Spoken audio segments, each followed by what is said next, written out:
Halo pemirsa, senang sekali Bincang Spesial kembali hadir menemani Anda dengan beragam topik hangat dan isu yang sedang ramai diperbincangkan masyarakat. Bersama saya Abdi Azwar Sahyi, karena setiap suara punya arti, setiap tamu membawa inspirasi.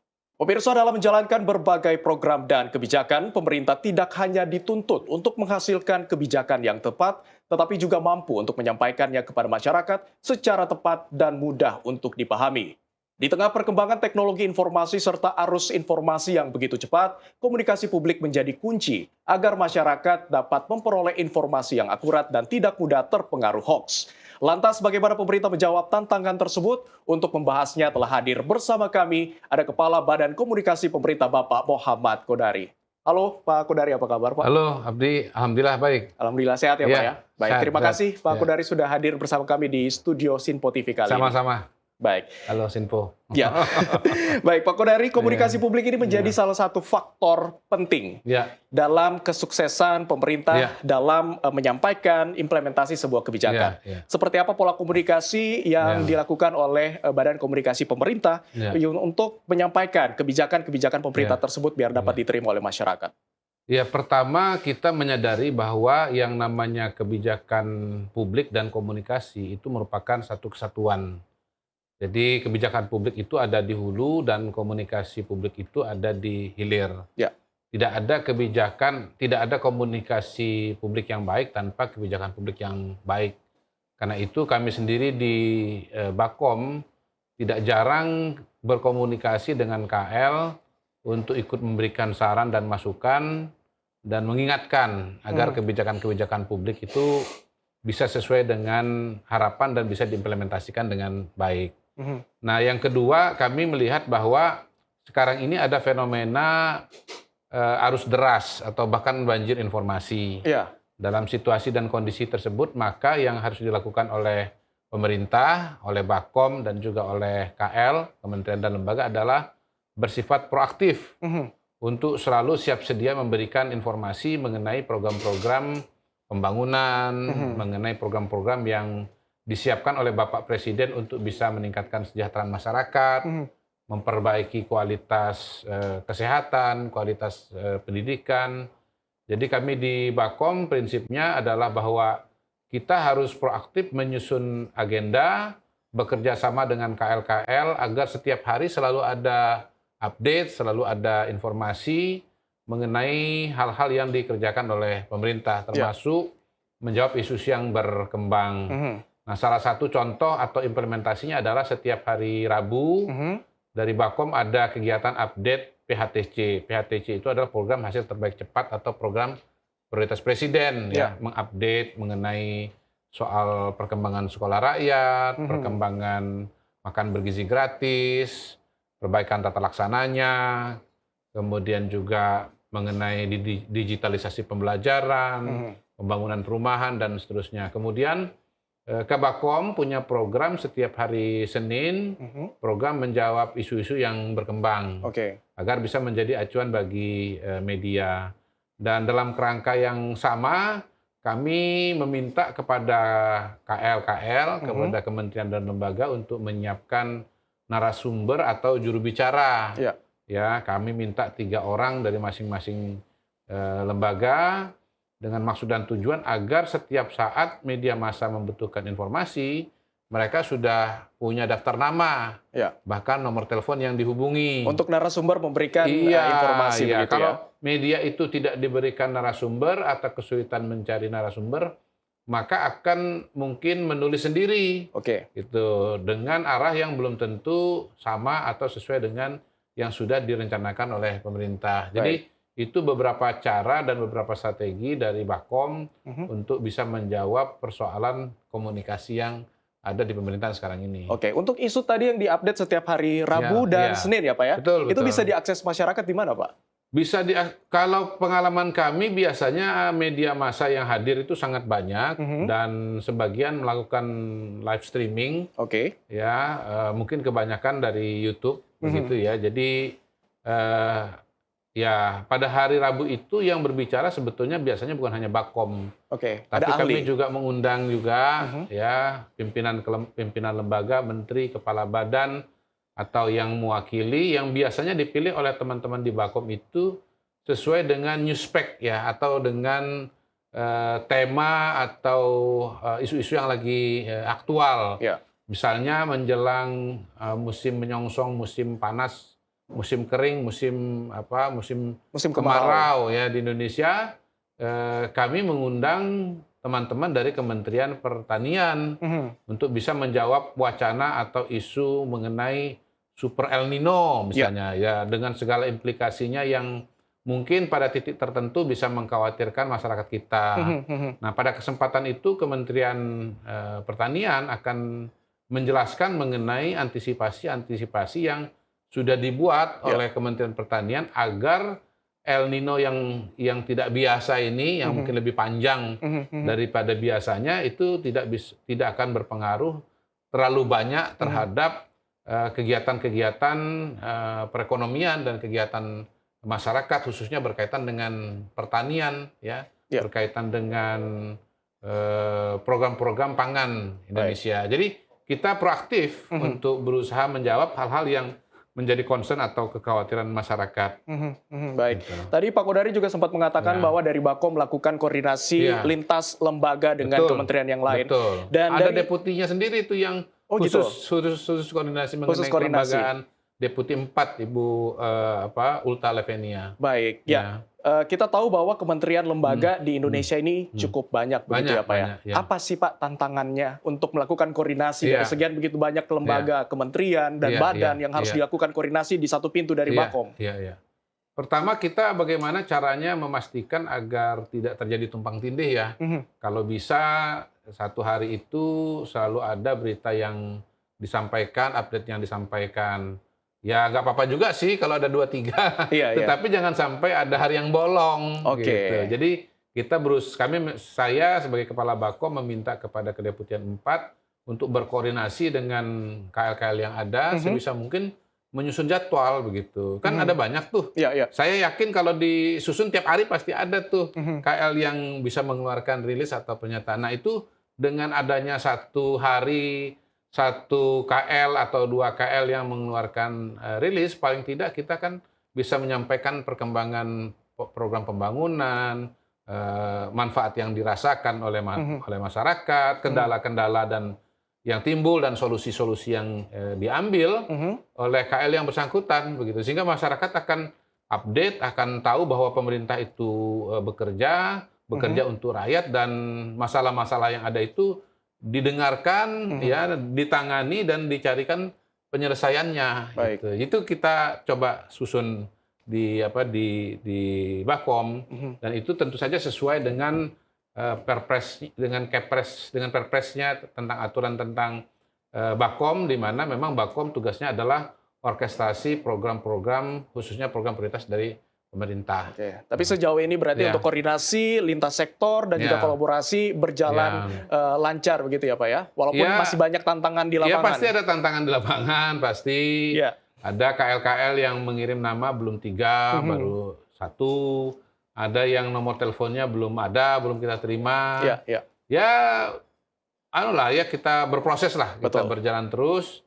Memang tidak mudah untuk melakukan perubahan-perubahan, kita semua menyadari itu. Tetapi untuk kebaikan pemerintahan, untuk meningkatkan kuantitas dan kualitas dari komunikasi pemerintahan Indonesia sebagaimana diamanatkan dan diminta oleh Bapak Presiden Prabowo Subianto, tentunya ini harus dilakukan dan mendapatkan dukungan dari semua KL. Kami sendiri juga belum lama, beberapa waktu yang lalu, bertemu dengan para staf khusus, mengundang para staf khusus menteri ya bidang komunikasi. Kan staf khusus kan ada banyak ya tugas-tugasnya. Nah, kita mengundang khusus staf khusus bidang komunikasi untuk datang ke Bakom untuk menyamakan persepsi mengenai program pemerintahan Pak Prabowo serta strategi dan langkah-langkah yang diambil oleh Bakom untuk bisa mengoptimalkan komunikasi di pemerintahan Presiden Prabowo Subianto ini. Baik, Pak Kodari, dari sekian banyak rangkaian kebijakan komunikasi ataupun pola komunikasi yang sudah Iya. dilakukan. Kira-kira sejauh ini evaluasinya pola komunikasi apa Pak yang sangat berdampak kepada masyarakat kita untuk memang benar-benar mendapatkan, menerima Iya. kebijakan pemerintah itu dengan efektif dan efisien? Ya, pertama begini, program Pak Presiden ini kan banyak yang baru, ya, banyak yang baru. Bukan hanya programnya, bahkan perspektifnya juga baru. Ya. Karena itu kita memang harus secara gencar mengkomunikasikan program-program tersebut. Beberapa program kami lihat selama ini lebih banyak disosialisasikan lewat berita. Nah, mungkin kalau bicara berita maka daya jangkaunya relatif lebih terbatas. Konsumen berita juga mungkin lebih dekat dengan segmen masyarakat tertentu ya, mungkin menengah ke atas misalnya. TV berita misalnya, itu kan punya pasarnya sendiri yang berbeda dengan TV hiburan misalnya. Ya. Sehingga kemudian untuk materi-materi program pemerintahan, terutama yang bersifat luas dan universal, seperti misalnya cek kesehatan gratis, ya, itu kami memilih suatu format yang namanya iklan layanan masyarakat, ya ILM, Ya. gitu. Kami merasa bahwa ILM itu akan menjadi satu format yang bisa disebarkan secara luas, cepat, mudah dipahami, dan pesannya itu standar gitu. Oke. Yang bisa dikonsumsi oleh masyarakat Indonesia dari berbagai macam latar belakang, lepas dari usia, lepas dari latar belakang pendidikan, semua kita harapkan bisa memahami dan mengerti program cek kesehatan gratis. Baik, tapi itu Bahkan- kemudian Pak Kodari Bahkan begini, program cek kesehatan gratis yang iklannya kami tayangkan itu bukan cuma sekedar memberitahukan bahwa ada program CKG, bahkan dia juga didesain untuk membuat atau mendorong orang-orang yang sudah tahu ada CKG tapi tidak mau melaksanakan CKG karena takut kalau CKG penyakitnya ketahuan. Nah, itu dia. Ini yang paling repot tuh begitu. Iya. Dia tahu ada CKG tapi dia karena tidak mau takut. pakai karena nanti kalau diperiksa ya ketahuan penyakitnya. Nah, kita mencari cara, kita mencari strategi komunikasi bagaimana agar yang takut untuk CKG ini tidak takut lagi atau ya mau tidak mau harus CKG. Tentunya dengan suatu metode persuasi yang tepat lah, kira-kira begitu. Iya, benar sekali ya. Dan yang kemudian menjadi pertanyaan selanjutnya Ya. adalah bagaimana kemudian informasi tersebut bisa menjangkau semua Ya. kalangan. Ya, Apalagi ya. kan sekarang Ya. banyak anak-anak muda, generasi Z. Seperti Ya. apa Pak Kodari melihat bahwa strategi untuk komunikasi ini dibedakan untuk yang generasi tua dan generasi muda? Oke, jadi begini. Pertama kita melihat bahwa lanskap media kita ini sudah sangat beragam, ya. Tidak seperti 30 tahun yang lalu hanya ada pers. Pers itu ada TV, ada radio, ada koran, ada majalah. Sekarang sudah ada juga yang namanya media sosial. Bahkan sudah mulai ada variasi-variasi seperti misalnya new media, yang notabene adalah media sosial tetapi berperilaku seperti pers karena menyebarkan informasi. Kita tahu juga bahwa sekarang cara mengkonsumsi media itu tidak tunggal. Tidak lagi misalnya semata-mata lewat layar televisi yang konvensional, tapi biasanya lewat HP nih, lewat layar kecil begitu. Dan anak-anak muda kita identifikasi lebih banyak mengkonsumsi berita, informasi itu lewat HP, layar kecil, bukan layar yang besar, bukan televisi begitu. Karena itu memang mau tidak mau Bakom untuk bisa menjangkau seluruh segmen, ya, itu harus masuk ke semua format atau channel distribusi komunikasi, baik itu media konvensional maupun media sosial. Oke, jadi dan ternyata kan media sosial itu kalau dilihat dari profil demografinya kan banyak anak muda di sana. Betul. Ada Gen Z, bahkan Gen E ada di sana. Mereka tidak lagi relatif tidak terlalu menonton televisi, tapi menonton lewat mengikuti pemberitaan mungkin lewat YouTube atau Clipper, entah di TikTok, entah di Instagram, dan nggak apa-apa nih nyebut-nyebut nama merek ya, ya supaya aman, bisa Pak. dipahami dan Semua media ya. dimengerti oleh masyarakat. Jadi intinya Bakom pada hari ini medan perjuangannya itu sangat-sangat luas, sangat luas ya, dan kita harus kreatif, kita juga harus tajam dalam melihat perbedaan-perbedaan yang ada supaya komunikasinya bisa berjalan dengan optimal. Baik. Ya. Untuk masyarakat mungkin yang bertanya apakah Bakom sudah punya akun TikTok, mungkin bisa diakses? Kita punya macam-macam akun, Oke. ya, bisa dilihat, dan yang pasti kita selalu mengupdate program-program pemerintah secara, reguler Ya. dengan berbagai macam bentuk variasinya. Kalau yang bersifat teknis, misalnya berbicara mengenai, kemarin presiden punya kebijakan mengenai badan ekspor satu pintu Ya. misalnya. Lalu di situ disebutkan badan ekspor satu pintu untuk mengatasi masalah under invoicing, mengatasi masalah transfer pricing. Mhm. Nah, itu terminologi-terminologi yang sebetulnya kan spesifik ya dan di Ya. bidang ekonomi. Nah, kita dibantu oleh tim Bakom, terutama yang latar belakangnya ekonomi, untuk membuat yang namanya explainer, Oke. membuat penjelasan Mhm. ya dalam durasi yang pendek, tapi bisa Mhm. dipahami oleh masyarakat. Dan itu tentunya porsinya tempatnya ada di media sosial. Baik, Ya, ya, ya. Itu sebenarnya yang ya. akan saya tanyakan tadi Heeh. sebenarnya Pak, Mungkin bagaimana nanti bisa ditayangkan di bawah layar ini mhm. kan nanti akun-akun dari Oh iya, medsosnya Bakom, biar bisa diakses biar bisa masyarakat. diakses langsung. Iya, iya. Ya, Pak Kodari mungkin bisa ya, dipaparkan lebih ya, lanjut lagi, ya, supaya pertanyaannya nggak ya, jauh-jauh dari tadi, Pak. ya, Kan masyarakat kita ini beragam, dengan ya, pemahaman yang berbeda-beda. ya, Bagaimana dari Bakom ya, menyampaikan isu yang sangat kompleks dengan ya. diksi yang sangat kompleks kepada masyarakat untuk biar mereka paham gitu, Iya, Pak. iya, Ini sebenarnya menjadi iya, catatan buat kami iya, juga iya, sebagai media untuk menyampaikan betul. tanpa mengurangi isi dari Iya, iya, kebijakan itu. iya, iya. Sebetulnya sih kalau dilihat secara keseluruhan, untungnya program-program Bapak Prabowo itu eh, relatif sebetulnya cukup sederhana ya, Hmm. mudah dipahami. Misalnya seperti katakanlah sekolah rakyat Mhm. ya, itu kan jelas sekolah ini ditujukan untuk mereka-mereka yang kondisi ekonominya sangat terbatas, yang Yes. disebut sebagai desil 1, desil 2, atau 10% dan 20% terbawah. Nah, itu kan kita nanti secara visual bisa menggambarkan kondisi anak-anak penerima atau yang eligible untuk menjadi sekolah rakyat dengan visual gitu loh. Hmm. Saya sudah pernah datang ke beberapa calon siswa sekolah rakyat, memang Ya. kondisi misalnya rumahnya kecil, Mhm. sudah reot, sudah bocor, ya misalnya tidak ada lantai semennya, kemudian orang tuanya pekerjaannya sangat terbatas, pendapatannya terbatas, anaknya banyak gitu. Nah, ini kan bisa kita berikan suatu gambaran, inilah anak-anak yang diberikan bantuan sekolah rakyat oleh pemerintah. Lalu kemudian bisa kita bikin lagi gambarnya, Mhm. setelah dia masuk ke sekolah rakyat. Mhm. Sudah pakai seragam, bagus, gagah, ada laptop, ya kan, asramanya juga representatif, dia bersemangat, mungkin juga ada adegan di mana anak-anak itu, eee, beraktivitas, tampil di panggung, mungkin baris berbaris, menari, pencak silat, Mhm. ya, pidato berbahasa Inggris. Mhm. Bisa kelihatan before and after-nya gitu. Oke.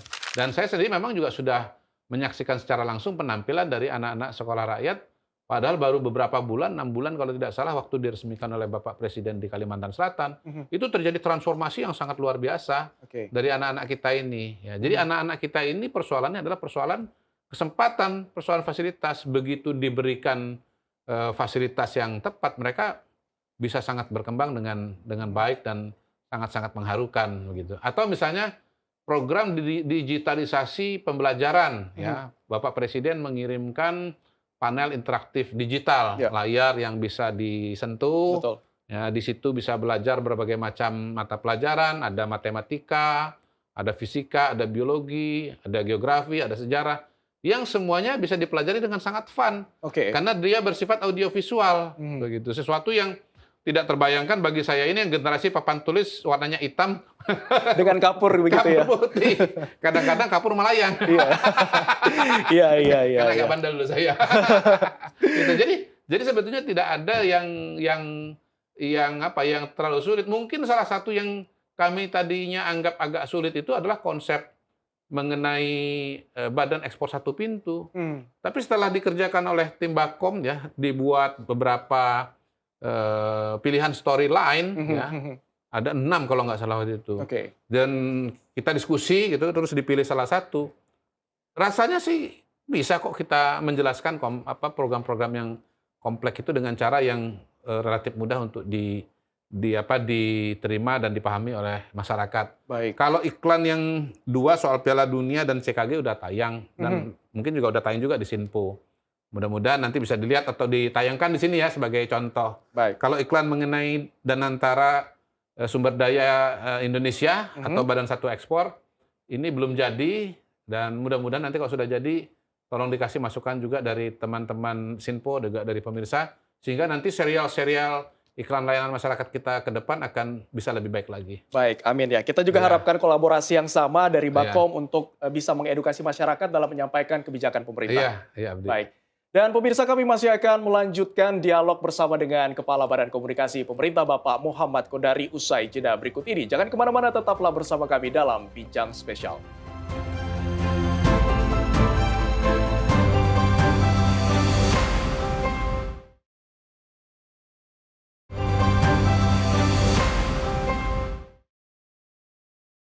Terima kasih pemirsa, Anda masih bersama kami dalam Bincang Spesial. Setiap suara punya arti, setiap tamu membawa inspirasi. Dan tentunya masih bersama saya narasumber spesial kita Kepala Badan Komunikasi Pemerintah Bapak Muhammad Kodari.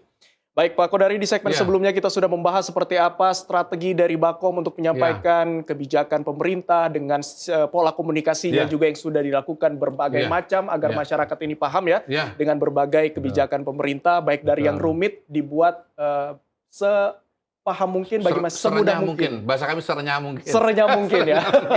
Iya, serenyah mungkin agar bisa dikonsumsi oleh masyarakat ya. Kalau bisa bukan cuma renyah, tapi kriuk. Kriuk, iya.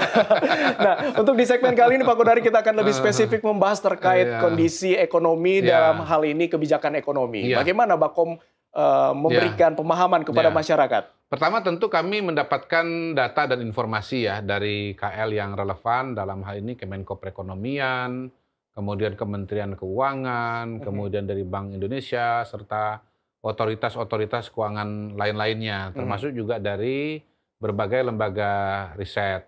Nah, informasi yang kami peroleh, pertumbuhan ekonomi kita masih sangat bagus, salah satu yang tertinggi di dunia, 5,61%. Ya. Yang kedua, kalau bicara hutang luar negeri kita masih di bawah standar dunia. Standar dunia itu 60%, kita 40%. Yang kedua, kita tidak pernah, istilahnya tidak pernah gagal bayar. Kita selalu bisa memenuhi tanggung jawab dengan baik. Kemudian, cadangan devisa Indonesia juga masih sangat bagus. Standar internasional itu 3 bulan, kita punya hampir 6 bulan. Kemudian juga kalau kita bicara inflasi ya, yang berkaitan dengan harga-harga barang. Dan tentunya ini menjadi kebutuhan dari kita semua lah, terutama ibu-ibu, emak-emak gitu ya. Ya inflasi kita masih di sekitar 3% ya. Dan itu kita bisa pertahankan dalam berbagai kondisi, termasuk kondisi ekonomi global yang sedang tidak baik-baik saja. Kemudian juga kalau kita bicara perbankan kita pada hari ini sangat sehat. Capital adequacy ratio kita ya itu selalu dijaga semenjak Krismon tahun 98. Dan sekarang ada lembaga penjamin simpanan. Jadi tidak lagi ada istilah ras-ras, antri-antri, takut uang nggak bisa keluar dan seterusnya, itu tidak ada. Kalau misalnya terjadi krisis. Tetapi kita kan jauh dari krisis. Memang nilai tukar rupiah kita pada hari ini melemah terhadap dolar. Tapi itu kan ada penjelasan-penjelasan yang sangat rasional. Misalnya dengan kondisi geopolitik dunia, di mana terjadi ketegangan di Timur Tengah, terjadi kebuntuan di Selat Hormuz, maka kemudian perjalanan atau perdagangan minyak dunia menjadi terhambat, menjadi berkurang, harga BBM menjadi naik ya dari asumsi yang sebelumnya, dan kebutuhan dolar juga menjadi meningkat. Akhirnya ya kurs rupiah kita melemah terhadap dolar. Tetapi dalam kondisi seperti itu pun sebetulnya pemerintah tetap berusaha untuk bisa memberikan pelayanan yang terbaik bagi masyarakat Indonesia. Contoh yang bisa disampaikan di sini misalnya harga BBM subsidi sampai sekarang tidak dinaikkan oleh pemerintah. Dan sudah dijanjikan, sudah dikomitmenkan sampai akhir tahun tidak akan naik. Kemudian tarif listrik juga tidak naik. LPG juga tidak naik. Jadi untuk kebutuhan-kebutuhan pokok masyarakat, pemerintah tetap berusaha untuk menjaga daya beli gitu. Nah, memang ada juga produk-produk yang terpengaruh oleh pelemahan nilai kurs ya, penguatan kurs dolar terhadap rupiah. Misalnya terkait dengan kedelai. Ya. Nah, masyarakat Indonesia juga harus tahu bahwa pemerintah sedang mengejar kedaulatan atau ketahanan pangan agar kita betul-betul mandiri. Satu, kita tidak tergantung impor dari luar. Yang kedua, kita tidak terpengaruh oleh fluktuasi harga. Oke. Nah, memang untuk beras kita sudah produksi melebihi dari kebutuhan dalam negeri, kebutuhan sekitar 30 juta ton per tahun. Kita sudah produksi lebih dari 34, bahkan hampir 35 juta ton, sehingga kita punya cadangan 5 juta ton, dan itu bisa diekspor. Baik. Tetapi kalau kedelai, kita masih sangat kekurangan, 90% kita masih impor. Nah, waktu itu saya melihat langsung bagaimana Bapak Presiden diberikan informasi dan mengambil keputusan yang membela kondisi masyarakat. Waktu itu ketemu dengan duduk di satu meja dengan Bapak Presiden, lalu di sebelah saya ada Menko Pangan, lalu ada Menko Perekonomian, dan Menko Pangan menyampaikan, Pak, ini impor kedelai kita ini terpengaruh oleh perubahan nilai kurs dolar terhadap rupiah, rupiah terhadap dolar. Kami mengusulkan agar ada subsidi ya dari pemerintah untuk kedelai impor dengan nilai sekian-sekian.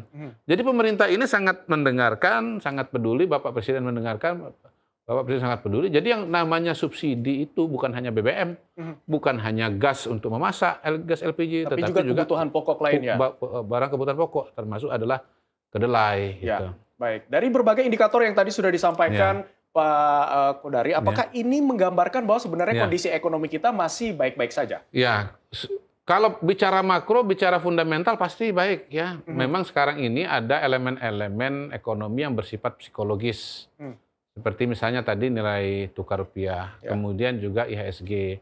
Kita tidak menutupi fakta, tidak menutupi realita bahwa memang perlu perbaikan-perbaikan pada sektor bursa efek kita. Gitu. Jadi masukan-masukan dari berbagai lembaga pemerintah, apakah itu MSCI dan seterusnya, itu diakomodasi oleh otoritas jasa keuangan Indonesia.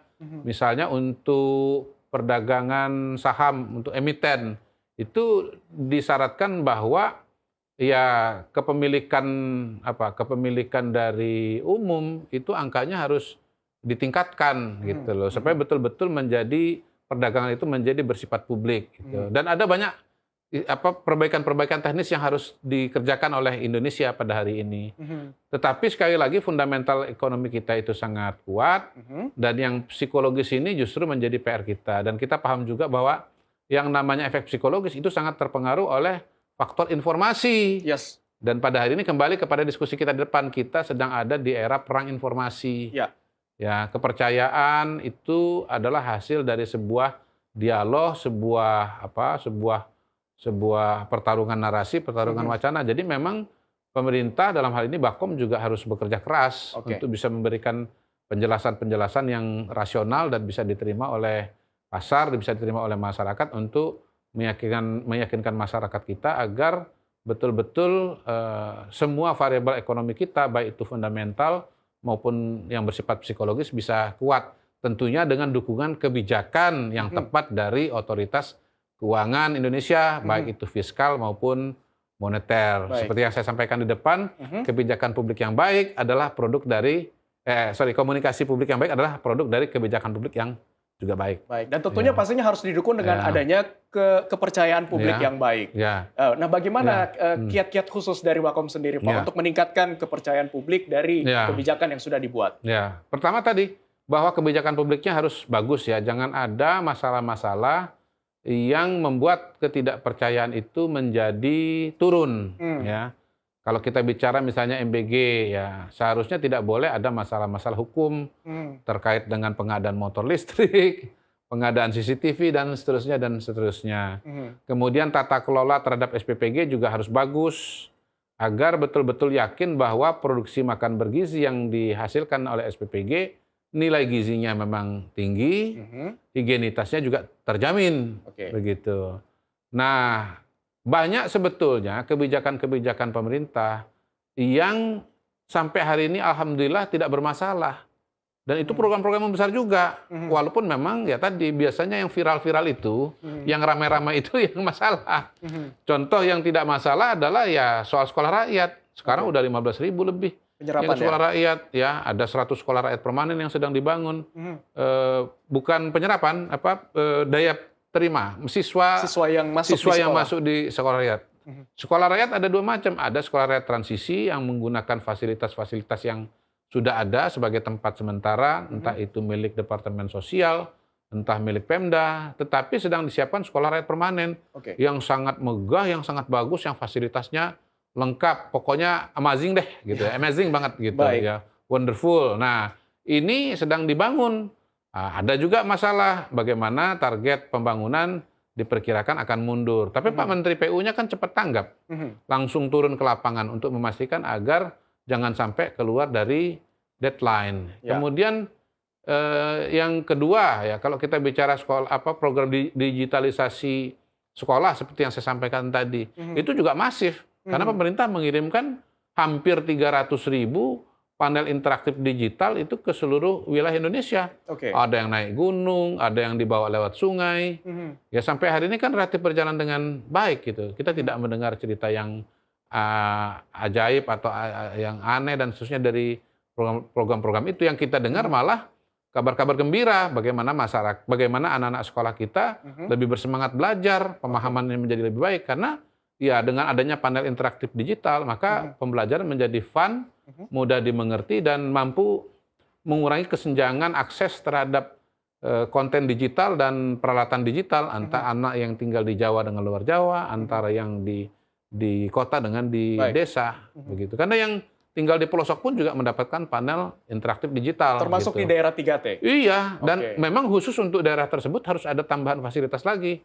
Ada tambahan misalnya panel surya, ada tambahan akses internet. Karena daerah 3T kan, mungkin akses listriknya terbatas, akses internetnya juga terbatas. Sehingga panel interaktif supaya bisa digunakan, harus ada dua fasilitas pendukung lainnya. Baik. Pak Kodari, dari berbagai komunikasi yang sudah dilakukan, entah itu dari penyederhanaan kebijakan agar masyarakat ini paham dengan berbagai kebijakan pemerintah, seperti yang Pak Kodari bilang tadi bahwa pasti tidak jauh-jauh akan ada perang narasi, distorsi. Betul. Mungkin Pak bisa dijelaskan Pak, bagi tips-tips bagi masyarakat yang bisa membedakan, oh ini informasi dari Bakom, ini informasi official dari pemerintah, ini bukan, ini hoax. Ciri-cirinya apa sih Pak? Ya, pertama memang ini sekarang gampang-gampang susah ya, karena kan kita masuk ke era digital, di mana antara yang asli dan palsu itu sulit dibedakan. Sulit ya untuk dibedakan. Memang kalau saya pribadi, nomor satu itu kita harus rajin membaca dan mengkonsumsi informasi dari media konvensional atau media pers. Karena media pers itu dia bekerja berdasarkan suatu prinsip-prinsip yang disebut prinsip jurnalisme, di mana di situ ada 5W 1H kan, what, when, where, ya. Terus kemudian ya itu semua akan membuat bahwa informasi itu didasarkan kepada fakta yang betul-betul terjadi. Nah, memang antar media bisa ngambil angle yang berbeda, gitu, punya frame yang berbeda-beda. Tapi paling tidak kan fakta dasarnya itu kalau bicara pers itu secara umum itu memang bisa dipercaya. Nah, kalau bicara DFK atau hoax ya, hoax itu kan faktanya pun sudah tidak benar gitu loh. Nah, sekarang ada berbagai macam fasilitas dan informasi, kita bisa Google, kita bisa tanya AI, kita bisa ngecek apakah memang suatu postingan misalnya atau suatu konten itu betul-betul fakta atau sesungguhnya adalah DFK, disinformasi, fitnah dan kebencian. Jadi tinggal rajin-rajin Google aja. Atau mungkin gampang. Dari Bakom berencana untuk membuat satu departemen khusus untuk memfilter bahwa ini berita-berita hoax. Jadi setiap minggu diupdate sama Bakom, ini berita hoax, ini bukan, begitu.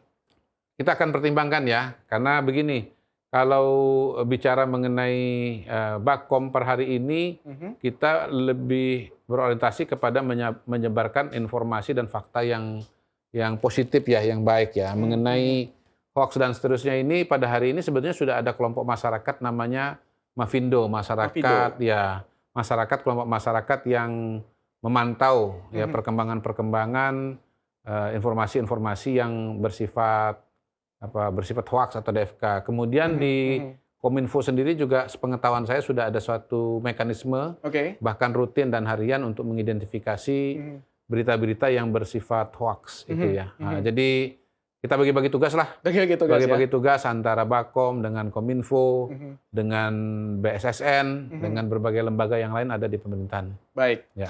Pak Kodari, terkait dengan ketidakpastian global, dinamika geopolitik global saat ini yang juga bisa berpotensi besar berdampak pada status ekonomi Indonesia saat ini. Bagaimana dari Bakom bisa menjaga untuk semangat optimisme masyarakat ini biar bisa tetap yakin bahwa kondisi saat ini masih bisa ditangani oleh pemerintah? Ya, kata kuncinya adalah satu kemandirian, yang kedua jaringan.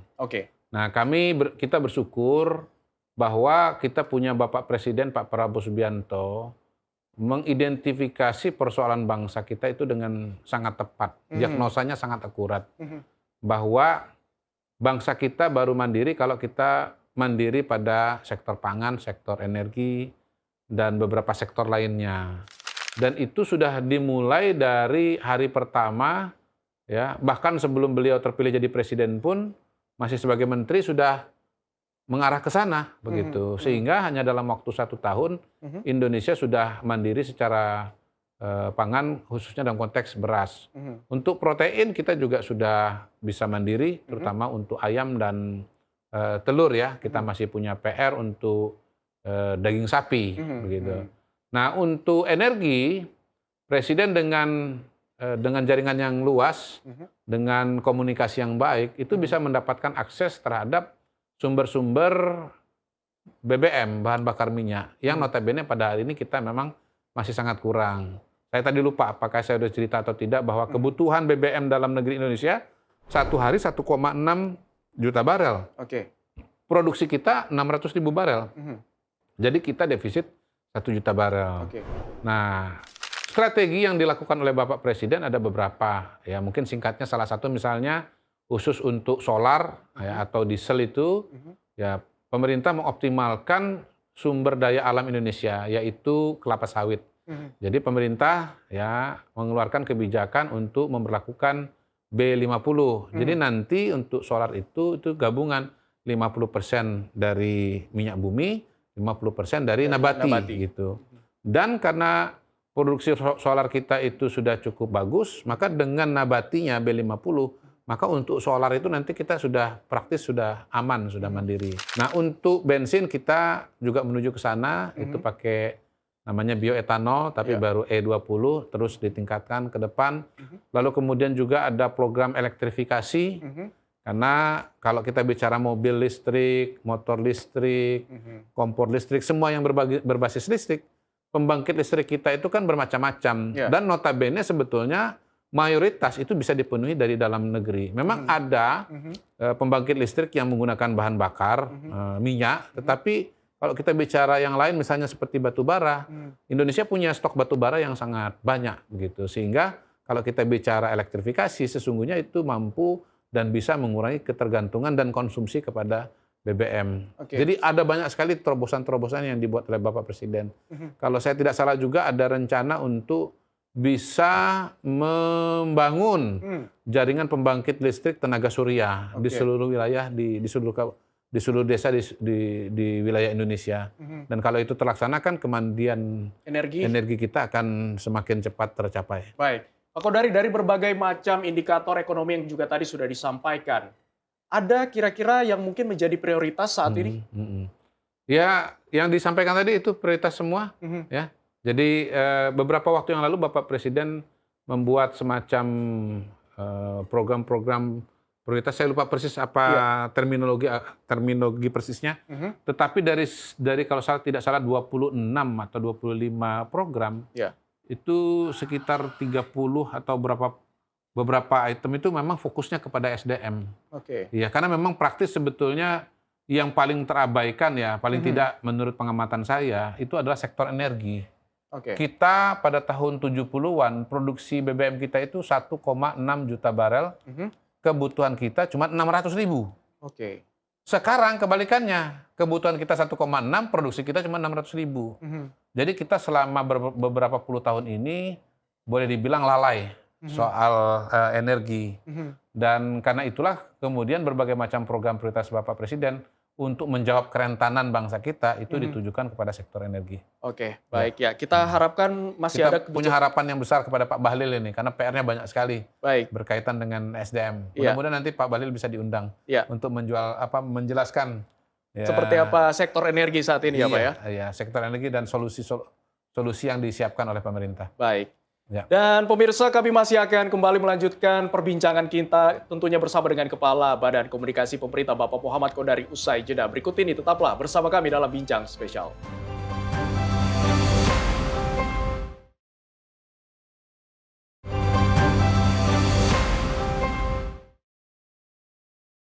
Terima kasih pemirsa, Anda masih bersama kami dalam Bincang Spesial. Setiap suara punya arti, setiap tamu membawa inspirasi. Pemirsa, ketahanan pangan menjadi salah satu pilar penting dalam menjaga stabilitas dan ketahanan nasional. Di tengah tantangan perubahan iklim serta dinamika ekonomi global, pemerintah terus berupaya untuk memperkuat sektor pertanian dan memastikan ketersediaan pangan bagi seluruh masyarakat. Dan kita akan ulas hal tersebut masih bersama tamu spesial kita, tentunya Kepala Badan Komunikasi Pemerintah, Bapak Muhammad Kodari. Pak Kodari, Ya, Abdi. di segmen kali ini kita akan lebih membahas terkait soal sektor pangan, walaupun di segmen sebelumnya kita Bapak sudah jelaskan tadi sedikit beberapa terkait dengan kondisi pangan kita. Tapi mungkin Pak boleh dielaborasi lagi seperti apa kondisi pangan kita saat ini, Pak? Ya, khusus mengenai padi, khusus mengenai beras misalnya, pemerintah bahkan sudah bergerak lebih jauh dengan membuat pemetaan mengenai lahan-lahan yang tidak boleh dialihkan fungsinya dari fungsi pertanian. Jadi pemerintah menyadari bahwa luas lahan baku sawah kita itu terus berkurang, menjadi pemukiman, menjadi bentuk-bentuk yang lain. Karena itu pada saat yang bersamaan, selain membuka lahan-lahan persawahan atau lahan-lahan pangan baru, baik itu di Papua, di Kalimantan, maupun di Sumatera, sebetulnya Presiden dan pemerintah berupaya untuk mencari cara agar produksi kita itu semakin meningkat. Nah, kalau bicara lahan baku sawah, itu kita punya dua kategori. Pertama yang punya irigasi dan yang tidak punya irigasi. Yang punya irigasi ini, irigasinya harus diperbaiki. Karena yang punya irigasi itu, dia akan mampu berproduksi sampai 2-3 kali lipat, 2-3 kali dalam 1 tahun. Kalau yang tidak punya irigasi alias tada hujan itu cuma bisa setahun 1 kali. Ya, oleh sebab itu ada berbagai macam upaya selain ekstensifikasi, selain memperluas lahan, juga ada intensifikasi baik lewat pengairan, pompanisasi, irigasi maupun juga dengan memperbaiki mekanisme penyaluran pupuk kepada petani. Nah, di sisi yang lain, pemerintah juga memberikan insentif agar petaninya semangat. Ya, seperti apa insentifnya, Pak? Insentifnya berupa HPP, harga pembelian pokok gabah kering, di angka 6.500 apapun kualitasnya. Nah, dengan kondisi itu para petani ini menjadi semangat karena bisa mendapatkan harga penjualan yang bagus. Dan di sisi yang lain mereka tidak didikte oleh para tengkulak. Gitu loh. Jadi pemerintah masuk dengan niat baik untuk meningkatkan kualitas kehidupan petani kita.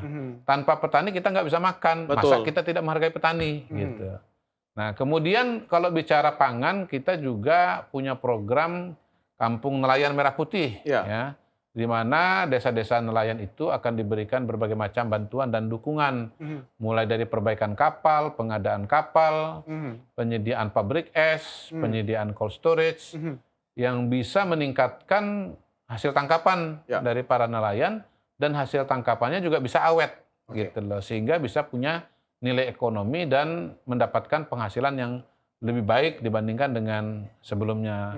Nah, Pak Presiden beberapa waktu yang lalu di Gorontalo bertemu dengan para petani, ketemu dengan nelayan, dan itu merupakan bentuk keberpihakan yang sangat nyata dari pemerintah, dari Bapak Presiden kepada petani dan nelayan kita. Dan memang harus diakui juga bahwa kalau menurut BPS, sebetulnya proporsi masyarakat Indonesia yang hidup dari pertanian itu tetap mayoritas. Kalau saya tidak salah sekitar angka 30% begitu. Jadi petani Indonesia memang harus sejahtera agar kita bisa memiliki ketahanan pangan, di sisi yang lain juga memberikan penghidupan yang baik bagi masyarakat Indonesia. Karena sekali lagi, sepertiga dari masyarakat kita hidupnya masih dari pertanian gitu. Nah, dalam konteks itu juga maka kemudian dibuatlah integrasi ya antara para petani, antara produsen di lapangan ini dengan berbagai macam potensi off-taker, misalnya koperasi Merah Putih Ya. ya. Jadi hasil-hasil Dari produksi pertanian, para pertanian kita dibeli. bisa dibeli, Hmm. bisa disimpan, bisa didistribusikan Hmm. oleh koperasi Merah Putih. Ya. Kemudian juga dengan MBG ya. Saya kalau nggak salah tadi membaca ada edaran dari atau aturan arahan dari pimpinan BGN yang baru untuk memastikan agar SPPG itu memiliki supplier itu tidak boleh satu. Oke.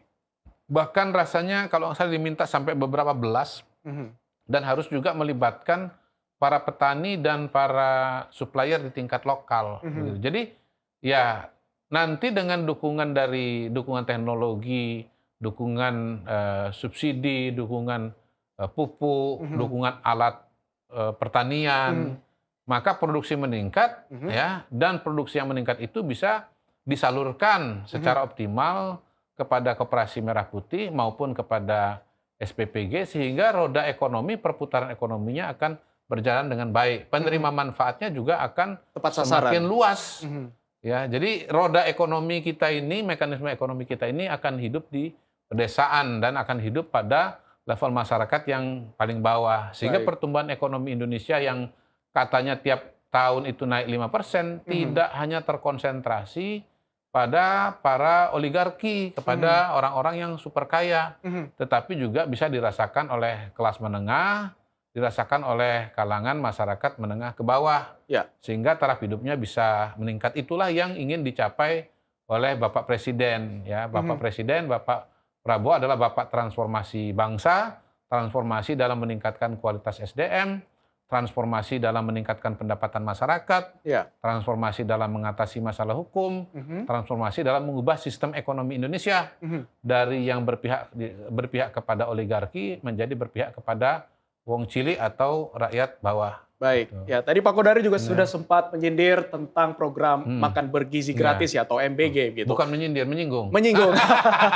Iya, baik. Kalau saya mendukung, tidak mungkin menyindir. Betul. Nah, ini kan programnya memang sangat mendukung untuk petani dan juga para nelayan begitu. Artinya MBG ini sangat memanfaatkan petani untuk hasil dari mereka dimanfaatkan oleh MBG begitu. Nah, seperti apa Pak Kodari Anda melihat program MBG ini kemudian bisa memberikan dampak kepada masyarakat, apalagi beberapa waktu yang lalu kan juga sudah diganti pergantian kepemimpinan di MBG.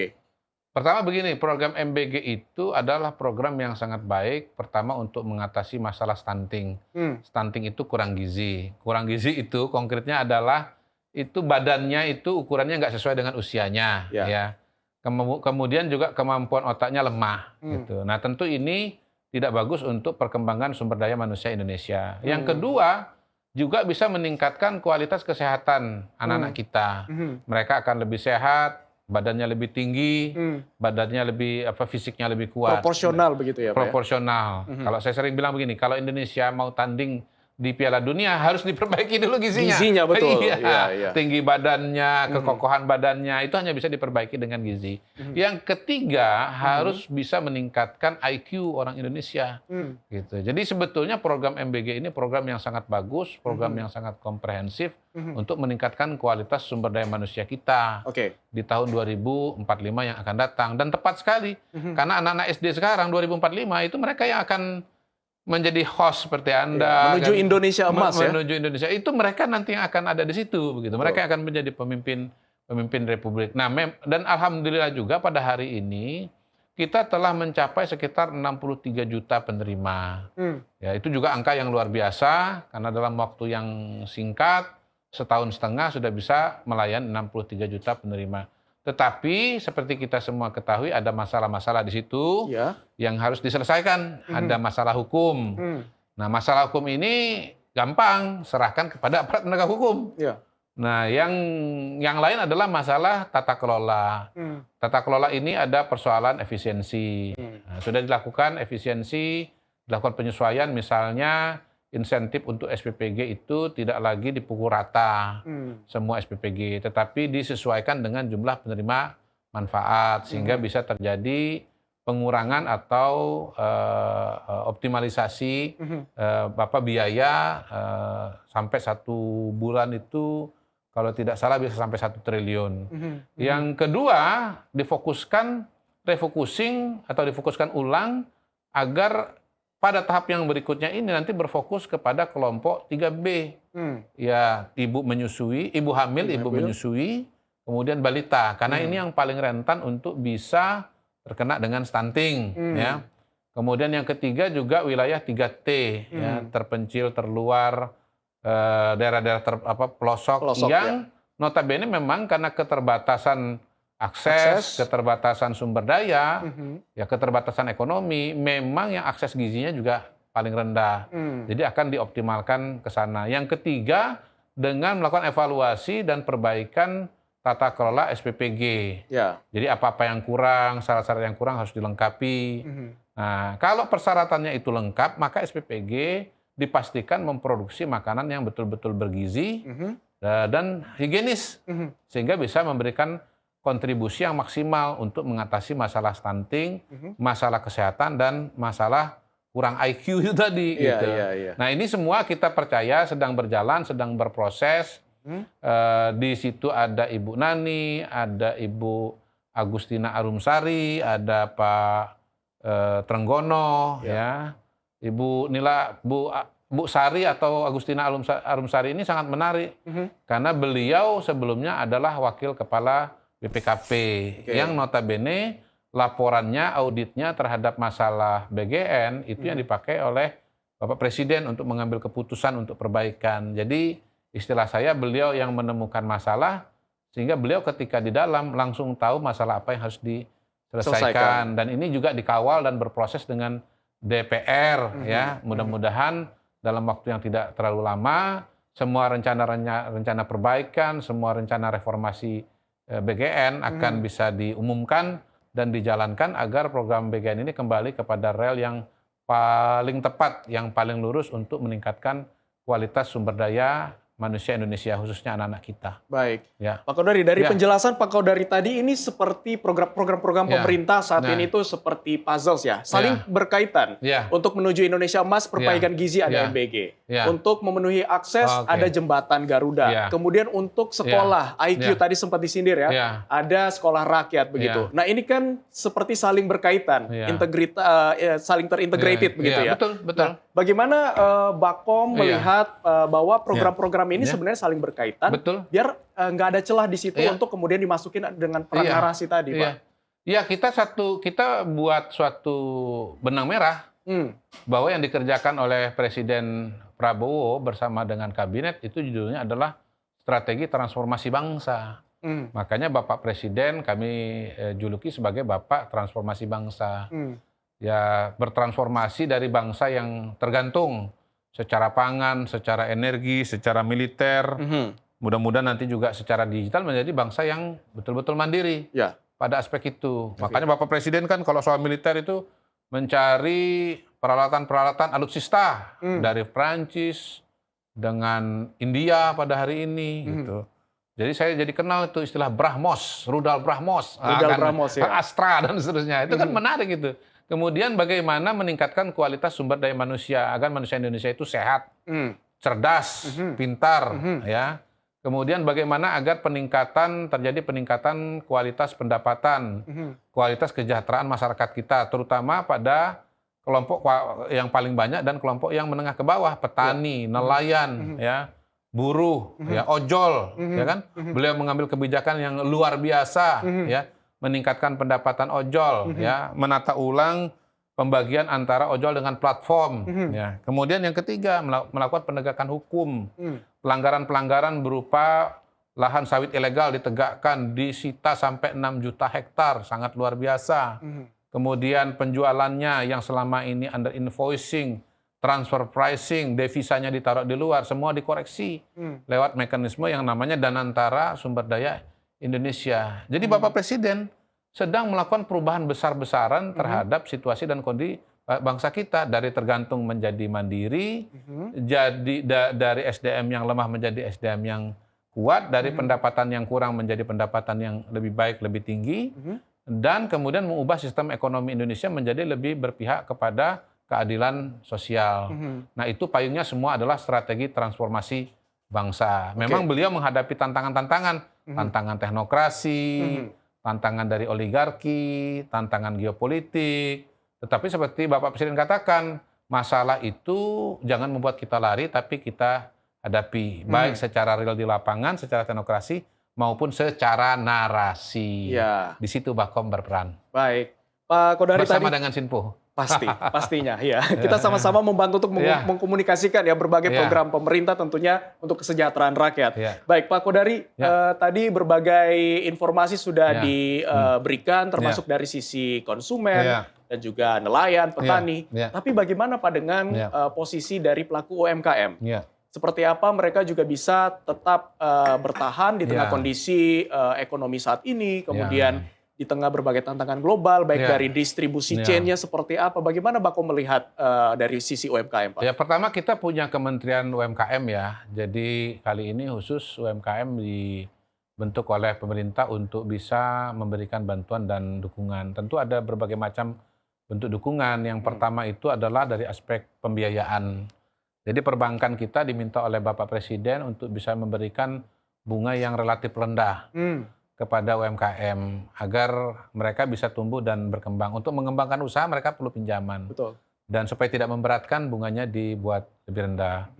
Kemudian juga mereka diberikan kesempatan untuk bisa menampilkan produk-produknya. Di Kementerian UMKM itu ada satu tempat di mana UMKM itu diberikan kesempatan untuk tampil, dikenal oleh buyer, oleh pembeli. Ya. Nah, tentunya harus dikurasi karena UMKM sendiri juga harus bisa meningkatkan kualitas agar layak untuk bisa dikonsumsi oleh masyarakat. Kemudian juga ada banyak partisipasi dari masyarakat kita, ada kelompok-kelompok yang membina UMKM, saya juga ikut membina UMKM.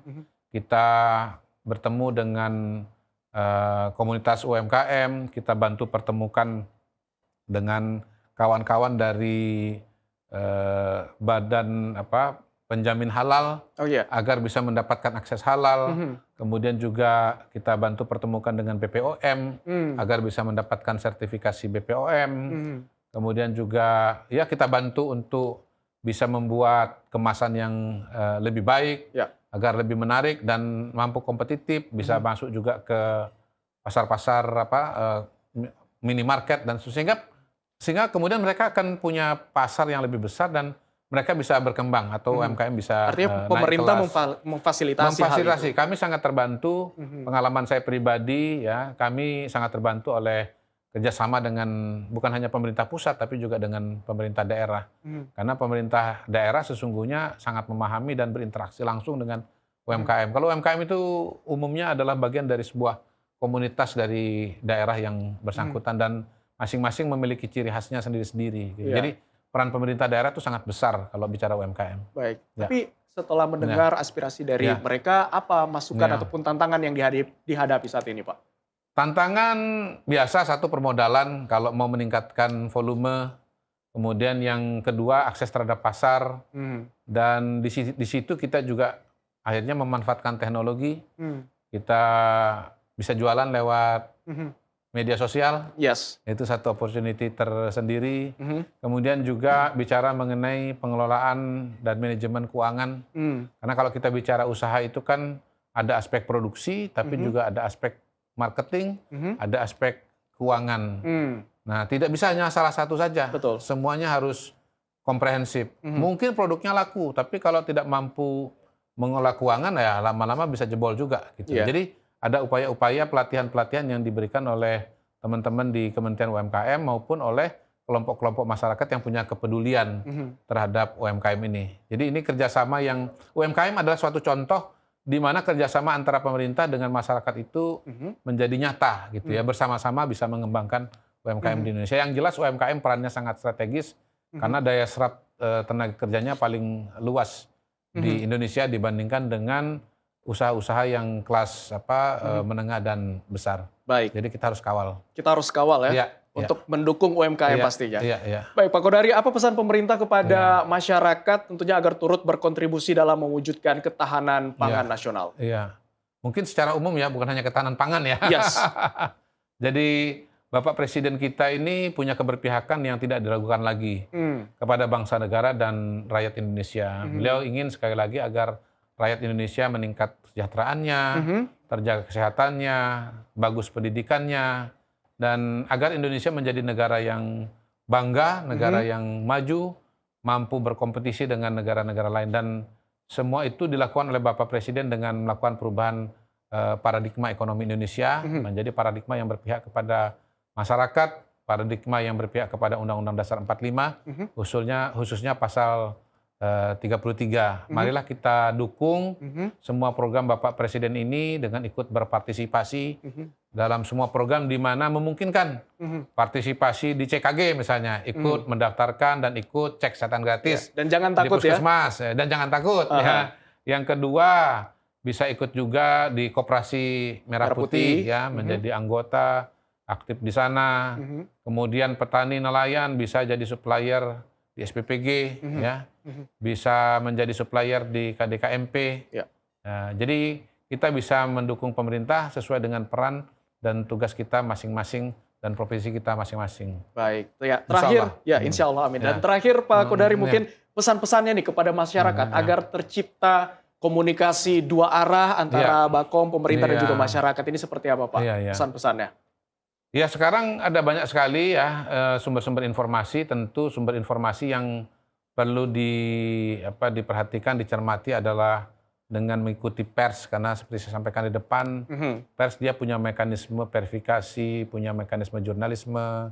Ya, contohnya di Sinpo ini bukan berarti tidak boleh mengkonsumsi media sosial, tetapi ya apa yang dilihat di media sosial itu juga dikonfirmasi dengan ada yang ada dan muncul di media pers. Ya, tetap lakukan verifikasi dari sumbernya ya Pak betul, ya? Betul. Jadi ya lebih hati-hati, lebih lama mengunyah informasi, jangan cepat-cepat jempolnya pencet sana pencet sini.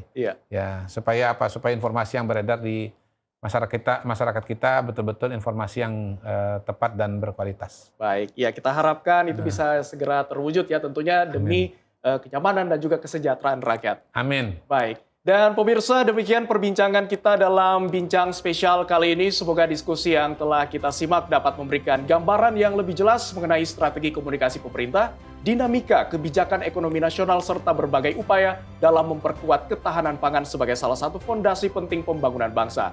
Sekali lagi kami ucapkan terima kasih Bapak Muhammad Kodari, Kepala Badan Komunikasi Pemerintah sudah bergabung bersama kami. Ya, dan pemirsa, terima kasih juga untuk kebersamaan Anda. Dan akhir kata saya, Abdi Azwar Shahi, mewakili seluruh kerabat kerja yang bertugas pamit undur diri. Sampai ketemu di Bincang Spesial selanjutnya. Sampai jumpa.